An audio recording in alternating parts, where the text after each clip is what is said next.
October 31st, 2020, the Obama Affordable Care Act, ACA,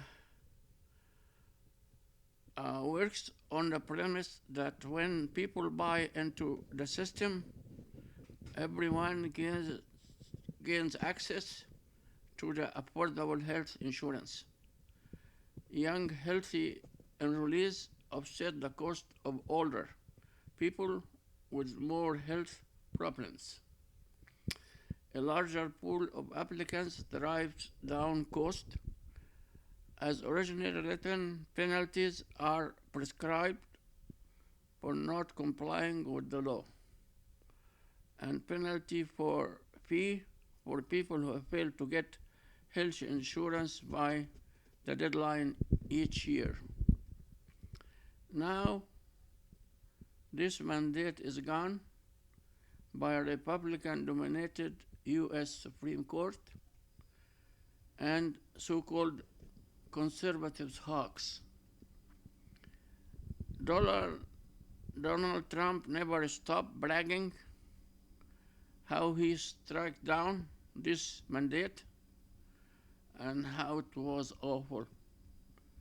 This mandate was designed to spread cost of ACA on largest number of people participants. This will help to cover the cost of insuring participants with pre-existing conditions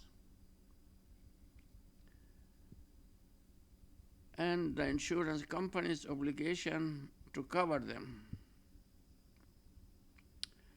Now this gone, an insurance company still obligated to cover the patients with pre-existing conditions.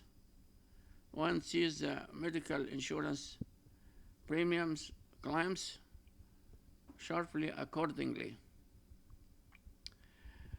The philosophy that you only buy health insurance when you are sick is insane. Donald Trump, who enjoys big lies, claimed that he has a wonderful medical plan that is simple, cheap, and covers pre-existing conditions. This is hallucination, including cheap cost of drugs.